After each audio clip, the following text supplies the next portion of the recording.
प्यारे बच्चों, अगली क्लास में आप लोगों का स्वागत है। बच्चों क्या बताएं, आई एम वेरी सॉरी। अब उसमें जो है तो बहुत थोड़ा ही छोटा ही वीडियो बन पाया इसके पहले वाला। ठीक है, हमने तो सोचा था इसमें समाप्त कर देंगे, लेकिन फ़ोन आने की वजह से बच्चों हमारे मोबाइल में कट जाता है। ये गलती आपको एक बार नहीं बच्चों, कई बार ये आपको देखने की मिलेगी हमारी मोबाइल में, लेकिन कोई बात नहीं बच्चों, आप लोग ठीक है। चलो बच्चों, हम लोग क्लास प्रारंभ करते हैं। वही हम लोग पढ़ेंगे नेपोलियन बोनापार्ट का शेष भाग। अब देखिए हम लोग कहाँ तक पढ़ चुके थे। हम लोग बच्चों पढ़ चुके थे लगभग, बता रहे हैं ये, ठीक है। एक बार आपको इसको हम फिर से समझाते हैं, फिर उसके बाद हम लोग आगे बढ़ते हैं। ठीक, चलो देखिए, सैन्य रचना में नेपोलियन दो प्रकार की सैन्य रचना का प्रयोग करता था। हमने काफ़ी विस्तार में बच्चों पिछली वाली वीडियो में हमने समझाया था, लेकिन ये पेज पूरा नहीं हो सका। चलिए, पंक्ति रचना, अधिक तीव्र फायर के लिए, अधिक से अधिक तेज फायर के लिए पंक्ति रचना, और मुठभेड़ की लड़ाई के लिए नेपोलियन कॉलम रचना का प्रयोग करता था। पंक्ति का मतलब होता है एक लाइन में खड़ा करना, और कॉलम का मतलब होता है लाइन छोटी हो और गहराई भी हो उसमें, अर्थात लाइन में केवल लंबाई होती है, रेखा में केवल लंबाई होती है, चौड़ाई नहीं होती। और कॉलम में लंबाई अपेक्षाकृत कम होती है, लेकिन जो है उसके मुकाबले चौड़ाई भी, उसमें गहराई भी होती। सैनिकों को आगे पीछे करके भी खड़ा किया जाता था, बाकी फ्रंट में, लाइन में, फिर सामने। ठीक है बच्चों, चलिए अगला हम लोग पढ़ेंगे इसी में सैन्य संगठन। नेपोलियन ने क्या किया था, पूर्व सेना को नागरिक सेना या जन सेना में परिवर्तित कर दिया था। कहने का मतलब जो संपूर्ण सेना थी, जन सेना का मतलब संपूर्ण जनता की इसने सेना बना दिया था। जनता और सैनिकों में कोई अंतर ही नहीं रखा, अर्थात सैनिक और असैनिक में इसने कोई अंतर नहीं रखा, अर्थात सबका कार्य जो है सेना में महत्वपूर्ण कर दिया था। सेना में भागीदारी जो है सबकी कर दी थी। बच्चों इसको हम पहले भी बता चुके हैं कि उसने जो है बूढ़ों को भी लगा दिया था सैनिक कार्यों के लिए, प्रोत्साहन कार्य। नौजवानों के लिए तो मुख्य युद्ध कार्य था ही। विवाहित पुरुष जो है आपूर्ति विभाग, महिलाओं के लिए कपड़े सिलना, अस्पतालों की सेवा में तंबुओं का निर्माण, बच्चों के लिए ड्रेसिंग का कार्य, पुराने कपड़ों से पट्टियाँ बनाने का कार्य। कहने का मतलब उसने किसी को नहीं छोड़ा। तो इसने पूर्व जो सेना होती थी उसको जो है एक प्रकार से नागरिक सेना या जन सेना में परिवर्तित कर दिया था, अर्थात सबके लिए सैन्य सेवा अनिवार्य कर दिया था, और सभी नवयुवकों के लिए सैन्य प्रशिक्षण भी अनिवार्य था, कर दिया। देखिए आगे देखिए, संपूर्ण जनता की सेना में भर्ती, कोई बात नहीं। प्रत्येक व्यक्ति है तो सैन्य सेवा अनिवार्य। समग्र सशस्त्र राष्ट्र के सिद्धांत का प्रतिपादन, अच्छी बात है। विशाल व अति सुसंगठित सेना का निर्माण, क्योंकि संपूर्ण राष्ट्र को सेना में बदल दिया था, तो सेनाएं तो विशाल हो ही जाएंगी। अगर अभी जो है मान के चलिए, जैसे हमारा देश है भारत, कितनी जनसंख्या है, 1,35,00,000,000 लगभग 1,30,00,000,000। अब इतनी बड़ी सेना अगर तैयार कर दी जाए, सबके लिए प्रशिक्षण अनिवार्य कर दिया जाए, तो चाइना की तो क्या, संपूर्ण विश्व भी थर्राएगा भारत से लोहा लेने के लिए। भारत से युद्ध के बारे में सोचते सोचते जो है सबकी हालत ख़राब हो जाएगी। तो सोचिए, नेपोलियन भाई अपेक्षाकृत उसकी जनसंख्या कम थी भारत के मुकाबले, लेकिन फिर भी संपूर्ण राष्ट्र को उसने सेना में सैन्य कार्य में तब्दील कर दिया था। आगे बढ़ते हैं बच्चों हम लोग, संभवतः आप लोगों के समझ में आ गया होगा। चलिए, अब इसमें कुछ हैं ऐसी चीज़ें जो नेपोलियन के बारे में हम लोग, नेपोलियन किस किस प्रकार की स्ट्रैटेजी का प्रयोग करता था, और उससे प्रमुख जो है तथ्यों के बारे में हम लोग पढ़ेंगे। आगे बढ़ते हैं हम लोग। अब देखिए, खंड योद्धाओं का प्रयोग, जिसे हम लोग खंड युद्ध कहते हैं। ये भी आपको बताए थे समरतंत्र में कि छोटे छोटे दलों द्वारा ये आक्रमण कराता था, दाएं बाएं आगे पीछे हर तरह से उसको घेरने का प्रयास करता था। ठीक, अब ये है खंड युद्ध। खंड का मतलब छोटे छोटे दलों द्वारा, छोटे छोटे खंडों द्वारा आक्रमण करना, उसे बोलते हैं खंड युद्ध। अब देखिए, ये प्रश्न अक्सर पूछा जाता है कि नेपोलियन ने खंड युद्ध कहाँ से सीखा, खंड योद्धाओं का प्रयोग नेपोलियन ने कहाँ से सीखा। तो बच्चों ध्यान रखिएगा, अमेरिकन गृह युद्धों से इसने जो है खंड योद्धाओं का प्रयोग सीखा था, या खंड युद्ध या खंड योद्धाओं का प्रयोग नेपोलियन ने अमेरिकन गृह युद्धों से सीखा। अगला नंबर है पैदल सेना द्वारा छोटे छोटे दलों में विभक्त होकर ये खंड योद्धा युद्ध करते थे, आप लोगों को मालूम ही है।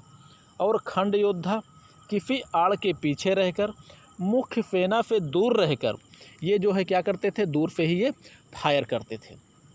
ठीक है, दूर से ये फायर करते हुए घेरे रहते थे।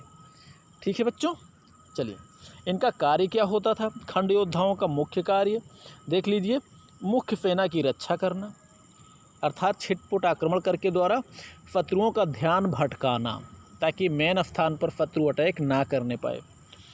शत्रु को धोखा देना, यानी भाई सामने सेना खड़ी है, पीछे से आक्रमण हो रहा है, तो खंड युद्ध छोटे छोटे दलों में बैठकर दाएं बाएं से आक्रमण कर, तो शत्रु धोखे में तो आ ही जाएगा। उसको मालूम है कि सेना सामने खड़ी है, तो अटैक पीछे से क्यों हो रहा है। ठीक है, अगला नंबर है शत्रु की शक्ति तथा इरादों का पता लगाना, शत्रु का मनोबल गिराना। चारों तरफ से आक्रमण होगा तो ऑटोमेटिक उसका मनोबल गिरेगा। प्रारंभिक युद्ध में प्रयोग, अर्थात शुरुआती आक्रमण में अगर इनका प्रयोग किया जाता था तो शत्रु जो है आश्चर्यचकित हो जाता था और किंकर्तव्य विमूढ़ता की स्थिति उनके अंदर आ जाती थी, क्या करें क्या ना करें। अर्थात युद्ध के पहले ही ये जो है शत्रु के मन में दहशत पैदा कर देता था और शत्रुओं की खोज करना। ठीक है, जैसे किसी को ढूंढना हुआ तो उसके लिए भी खंड योद्धाओं चूँकि गतिशील होते थे, इनका प्रयोग ये करता था। आगे बढ़ते हैं बच्चों, डिवीज़न पद्धति आप लोगों को पहले पढ़ाए हैं। आधुनिक डिवीज़न पद्धति का जन्मदाता नेपोलियन है। अब देखिए, डिवीज़न पद्धति का प्रारंभ तो 1740 में ही हो गया था, लेकिन नेपोलियन ने इसको जो है आधुनिक बनाया, आधुनिक, अत्याधुनिक, लेटेस्ट। ठीक है, आधुनिक डिवीज़न पद्धति का जन्मदाता नेपोलियन। लेकिन डिवीज़न पद्धति का प्रारंभ कब हुआ? 1740 में, अर्थात नेपोलियन के पहले डिवीज़न पद्धति प्रारंभ हो चुकी थी, लेकिन उसमें सुधार करके उसे जो है लेटेस्ट, ठीक है, आधुनिक इसे बनाया, मॉडर्न जिसे हम लोग कहते हैं, मॉडर्न बनाया नेपोलियन ने। आगे देखिए डिवीज़न में क्या क्या गुण होते थे। नेपोलियन ने डिवीज़न पद्धति को पूर्णतया विकसित किया। ठीक है, और प्रत्येक डिवीज़न में, हर डिवीज़न में पैदल सेना, घुड़सवार, तोपखाना एवं अन्य सहायक सेनाओं को रखा। ठीक है, डिवीज़न में हर प्रकार की सेनाओं को रखा, अर्थात ये पूर्ण रूप से विकसित कर दिया था। और डिवीज़न में सैन्य संख्या भी निश्चित कर दी थी और संपूर्ण डिवीज़न आत्मनिर्भर थी, अर्थात प्रत्येक डिवीज़न में स्वतंत्र रूप से कार्य करने की क्षमता होती थी। ऐसा नहीं था कि तोपखाने को अलग लाना है, तोपखाने के फिर से लाना है, फिर पैदल सैनिकों को वहाँ से बुलाना है, फिर घुड़सवार, ये कुछ नहीं।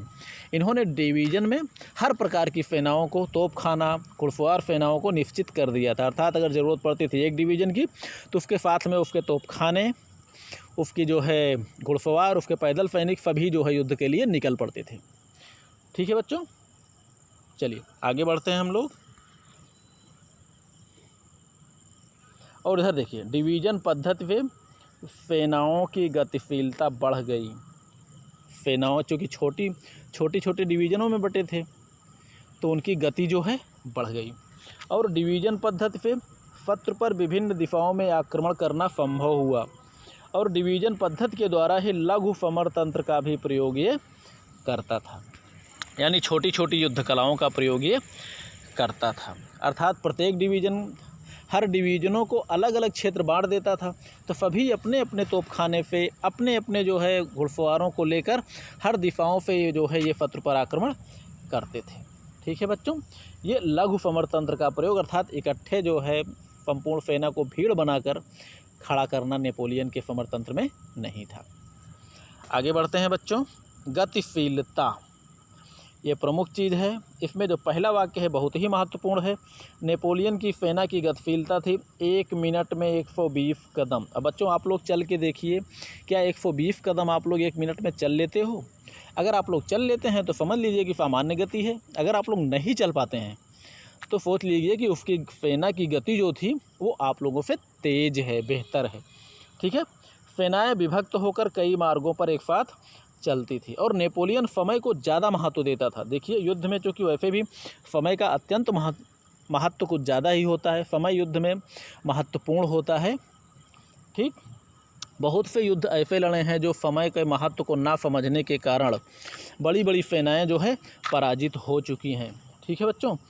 और नेपोलियन कहता था कि भविष्य में मैं युद्ध तो हार सकता हूँ, लेकिन 1 मिनट भी खोना हमें बर्दाश्त नहीं है। अब समझ लीजिए कि नेपोलियन समय को महत्व कितना देता था और हम आप समय को महत्व कितना दे रहे हैं। ठीक है बच्चों, चलिए एक बार हम लोग फिर से आगे बढ़ते हैं। ठीक, थोड़ा सा बड़ा कर देते हैं ताकि आप लोगों को आसानी से दिखता रहे। आप लोग वीडियो रोक कर अगर नोट करना चाहें तो कर सकते हैं। ठीक है बच्चों, चलिए आगे बढ़ते हैं हम लोग। देखिए, तोपखाने के समरतंत्र में सुधार। तोपखाने की युद्ध कला में क्या सुधार किया था नेपोलियन ने? देखिए, पहली बात तो नेपोलियन स्वयं जो है एक कुशल तोपची था, बढ़िया तोप चलाता था वो भी। और हाँ, इसने 1000 सैनिकों पर 4 तोपें रखा। ये प्रश्न बच्चों ज़्यादा महत्वपूर्ण है, ये दूसरे नंबर वाला, ये ज़्यादा जो है महत्वपूर्ण है। नेपोलियन 1000 सैनिकों पर कितनी तोपें रखता था? समझ लीजिए 4 तोपें। और प्रभावी फायर हेतु निर्णयात्मक बिंदु पर तोपखाने को केंद्रित कर लेता था। जहाँ पर संभावना होती थी कि यहाँ युद्ध होगा, वहाँ पर तोपखाने को ढंग से वहाँ पर लगा देता था। इकट्ठे ही बहुत सारे तोपें वहाँ पर लगा देता था। केंद्रीकरण का मतलब होता है ज़्यादा से ज़्यादा वहाँ शक्ति को इकट्ठा करना, एकत्रित करना। ठीक है, यही है शक्ति का केंद्रीकरण। तो वहाँ पर तोपखाने को अधिक संख्या में लगा देता था। और इसका जो युद्ध करने का जो तरीका था, सर्वप्रथम कमज़ोर बिंदुओं पर तोपखाने से प्रभावी गोलाबारी ये करता था। ठीक है, ये समरतंत्र का मतलब ये है कि तोपखाने के युद्ध कला में सुधार। तोपखाने के को ये किस प्रकार जो है किस युद्ध कला के अंतर्गत ये प्रयोग करता था, तो यही है सर्वप्रथम कमज़ोर बिंदु पर तोपखाने से प्रभावी फायर किया जाता था। ठीक है, उसके बाद पैदल सेना का आक्रमण कराता था। और हाँ, गोलाबारी जो है, तीसरे नंबर पर आ जाइए बच्चों। गोलाबारी इतनी तीव्र गति एवं प्रभावकारी होती थी कि पैदल सेना के आक्रमण के पहले ही जो है शत्रु की आधी सेना समाप्त हो जाती थी। ठीक है, नेपोलियन इसी तरह जो है प्रभावकारी आक्रमण करता था। ठीक है बच्चों, आप लोग इसको पढ़ लेंगे तो आप लोग अच्छी तरह से आप लोग समझ भी लेंगे। अब आगे बढ़ते हैं हम। अब देखिए, इसने जो है घुड़सवार सेना में क्या सुधार किया था। अब देखिए, चूँकि घुड़सवारों की ज़रूरत क्यों पड़ी, सेनाओं का बढ़ता आकार। ठीक है, थोड़ा सा बड़ा कर देते हैं। सेनाओं का बढ़ता आकार, चूँकि सेनाएं जन सेना थी और संपूर्ण राष्ट्र की सेना थी, तो सेनाएं तो ऐसे भी बड़ी हो गई थी। संपूर्ण राष्ट्र को सेना में इसने बदल दिया था, संपूर्ण राष्ट्र को एक चलता और युद्ध करने वाला यंत्र बना दिया था। तो इससे जो है सेनाओं के बढ़ते आकार के नियंत्रण के लिए घुड़सवार सेना, जैसे कहीं पर कोई समाचार देना हो, सूचनाएं देना हो, किसी सेनापति को बुलाना हो, कहीं से बुलाना हो, तो इसके लिए जो है गति के लिए घुड़सवार सेना का ये प्रयोग करता था। और अंतः संचार के लिए, अंतः का मतलब अंदर, अगर किसी चीज़ पे कहीं पे अगर ज़रूरत पड़ जाए, किसी चीज़ को पहुंचाने की, कोई सूचनाएं देने की, ये चीज़ें वही है अंतः संचार एवं बाहर आकार के नियंत्रण के लिए घुड़सवार सेना की ज़रूरत ये महसूस किया और उसी के लिए ये करता भी था। और अन्य कार्य इसके लिए क्या थे? शत्रुओं को धोखा देना, आश्चर्यचकित करना, वही है अचानक कोई कार्रवाई करना, शत्रुओं की खोजबीन करना, ढूंढना वगैरह, दूर दूर तक जाना, तेज़ी से जाना, गति से जाना। ठीक है, और कार्य के आधार पर घुड़सवारों को इसने जो है 3 भागों में बांटा था। घुड़सवारों को इसने 3 भागों में बांट दिया था। अब देखिए भाग कौन कौन से थे, आगे बढ़ते हैं। सबसे पहले इसने बांटा हल्के घुड़सवार, यानी हल्के अश्वारोही से। हल्के जो होते थे, इनका कार्य होता था, ये पैदल सेना के साथ कार्य करते थे, पैदल सेना के साथ कार्य करते थे और अपनी सेना में सूचना एवं संचार व्यवस्था को सुदृढ़ करते थे। अर्थात कोई सूचनाएं इधर से उधर देने का कार्य और संचार व्यवस्था, पैदल सेना को जिन जिन चीज़ों की ज़रूरत पड़ती थी, ये कार्य घुड़सवार सैनिक ले जाकर उसको देते थे। ठीक है, ये है हल्के घुड़सवार। अर्थात संचार का मतलब वही है जो भी चीज़ें समाप्त हों उन चीज़ों को वहाँ तक तेज़ी से पहुँचाना। ठीक है, जैसे युद्ध लड़ते हुए सैनिक, उनके पास गोली, कारतूस, गोला बारूद सब समाप्त होता है। ठीक है, तो ऐसे में ये कार्य जो है हल्के घुड़सवार ये करते थे। आगे बढ़ते हैं हम लोग। मध्यम घुड़सवार या मध्यम अश्वारोही ये आरक्षित दल के रूप में होते थे। आरक्षित का मतलब होता है रिजर्व। रिजर्व का मतलब जब ज़रूरत पड़े तब इनका प्रयोग किया जाता था, तो वही है आरक्षित। आरक्षित के बारे में बच्चों आपको हमने पढ़ाया भी है, कई बार हमने बताया भी होगा। आरक्षित का मतलब रिजर्व। रिजर्व का मतलब जब ज़रूरत पड़ेगी तब हम इनका प्रयोग करेंगे, जहाँ ज़रूरत पड़ेगी वहाँ करेंगे, जब ज़रूरत पड़ेगी तब करेंगे। और इसका प्रमुख कार्य क्या होता था? जब शत्रु युद्ध के समय भागने लगता था, क्योंकि शत्रु थका होता था, तो भागते हुए शत्रुओं को ये आरक्षित दल उनका पीछा करते थे। ठीक है, क्योंकि वो थके हुए सैनिक होते थे, थके हुए घोड़े होते थे और भागने लगते थे तो बहुत तेज़ भाग भी नहीं पाते थे। और ये रिजर्व रखे रहते थे, खड़े रहते थे और ये तेज़ी से उनको पीछा करके उन्हें पकड़ भी लेते थे, आवश्यकता पड़ती तो मार भी डालते थे। ठीक है, अब देखिए भारी घुड़सवार, भारी अश्वारोही। भारी का मतलब कवच युक्त, बढ़िया कवच पहनाए रहते थे। ठीक है, ये भारी कवच युक्त सेना होती थी जो कि आगे तथा पीछे दोनों ओर से प्रयोग, सामने से भी आक्रमण और पीछे से भी आक्रमण करने के लिए इनका प्रयोग किया जाता था। कहने का मतलब शत्रु से जो लड़ने वाले जो दल थे, मुख्य घुड़सवार, वह है भारी अश्वारोही। ठीक है, इनका प्रमुख हथियार होता था तलवार, अर्थात इनका प्रयोग कहाँ किया जाता था? वही मुठभेड़ की लड़ाई के लिए, और भी ज़रूरत पड़ने पर, आवश्यकता पड़, यही जैसे होता है कि तोपों का प्रयोग कर देता था पहले। तोपों के फायर से ही शत्रु की आधी सेना समाप्त हो जाती थी, बाकी जो बची खुची है वो जो है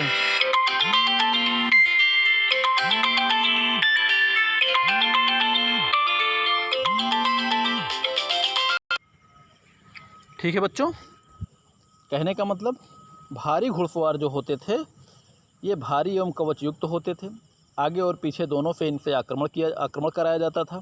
इनका प्रमुख हथियार तलवार होता था और ये ज़रूरत पड़ने पर केवल मुठभेड़ की लड़ाई के लिए प्रयोग किया जाता था, क्योंकि इसके पहले जो हमने आपको बताया था कि तोपों के आक्रमण के समय ही इनकी आधी सेना समाप्त हो जाती थी, और बाकी जो बचे खुचे सैनिक होते थे इन्हें भारी पैदल सेना समाप्त कर देती थी। इसलिए ज़रूरत पड़ती थी तब इनका प्रयोग किया जाता था, अन्यथा नहीं। अब भागते शत्रु पर पीछा कराने के लिए मध्यम अश्वारोही मौजूद थे, अर्थात बचने के कोई चांसेज नहीं होते थे। ठीक है बच्चों, आगे बढ़ते हैं हम लोग। चलिए, संभारिकी या संभार तंत्र, योधन संभार। ठीक है बच्चों, वही चीज़ है जैसे हमने आप लोगों को पढ़ाया है, वही भाग 8 में, पाश्चात्य युद्ध कला भाग 8 में हमने आपको बताया था स्ट्रैटेजी, सामरिकी एवं संभार तंत्र या योधन संभार या संभारिकी।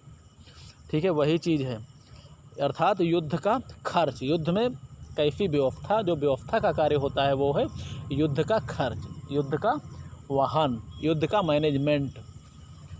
चलिए, अब इसमें देखिए, नेपोलियन एक संभार विशेषज्ञ भी था, इतना बड़ा सैनिक, युद्ध का देवता, हर गुणों से संपन्न। ठीक है, तोपची भी था, संभार विशेषज्ञ भी था, समय के महत्व को समझता था और युद्ध क्षेत्र में अकेला 40,000 सैनिकों के बराबर होता था। नेपोलियन, बहुत कम करके मत आकिए बच्चों।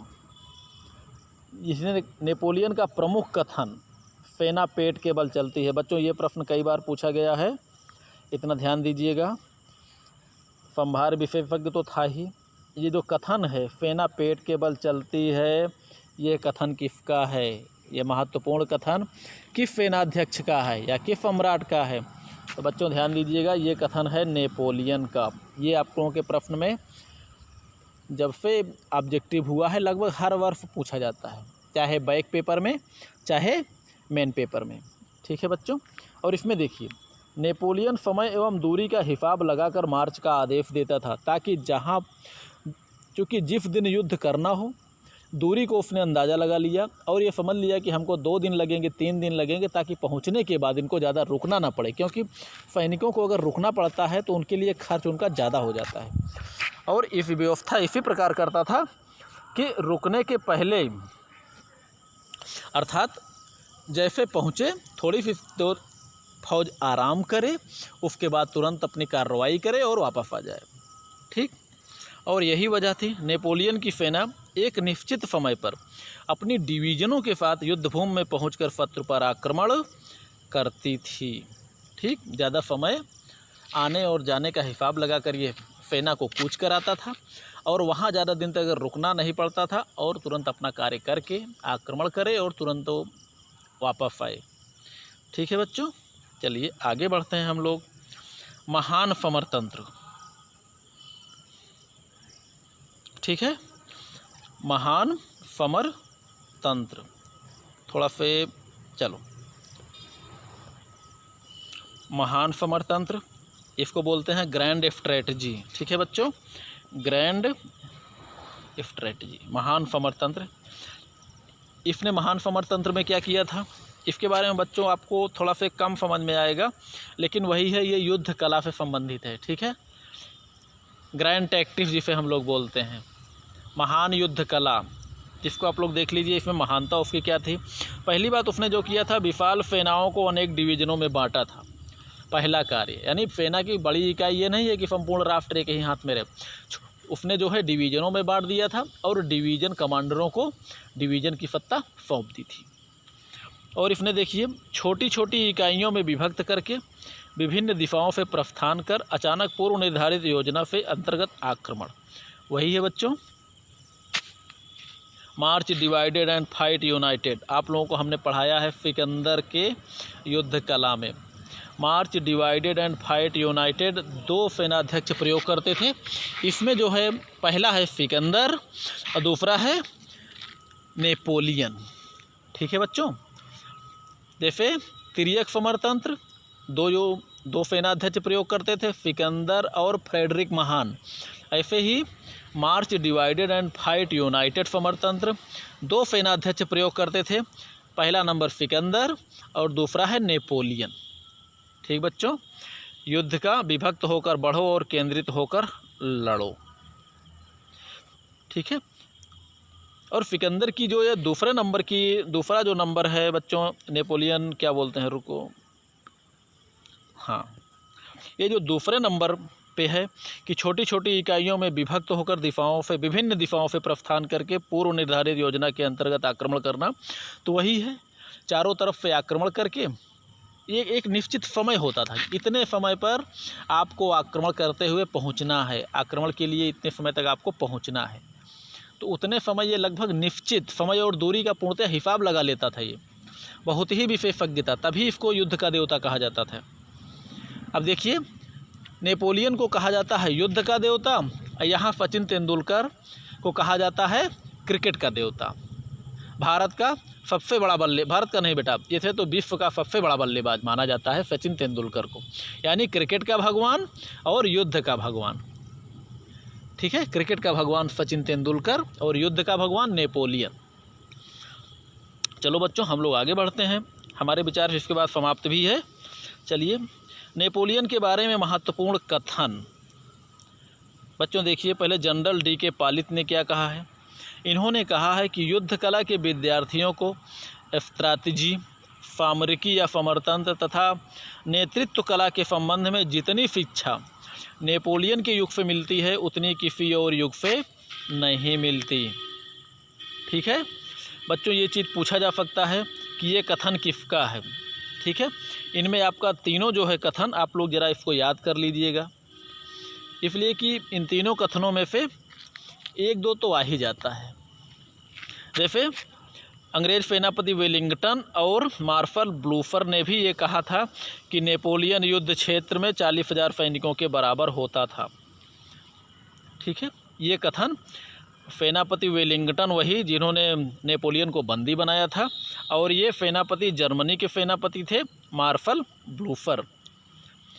जर्मन सेनापति मार्शल ब्लूफर और अंग्रेज सेनापति वेलिंगटन। ठीक है बच्चों, इन दोनों ने कहा था कि नेपोलियन अकेला ही 40,000 सैनिकों के बराबर था। और इधर देखिए, जनरल हिटिल ने क्या कहा है, नेपोलियन युद्ध का देवता था। ठीक है बच्चों, किसी रूप में पूछ सकता है कि नेपोलियन को युद्ध का देवता किसने कहा, या ये भी पूछ सकता है युद्ध का देवता किसे कहा जाता है। तो हर रूपों में चाहे जैसे भी है, आप लोग जो है प्रश्न का उत्तर देने के लिए बच्चों तैयार रहिएगा। ठीक है, ठीक है बच्चों, ये चैप्टर समाप्त होता है। अब हम लोग आगे अगले चैप्टर में फिर मिलेंगे। ठीक है, तब तक पढ़िए लिखिए, मस्त रहिए।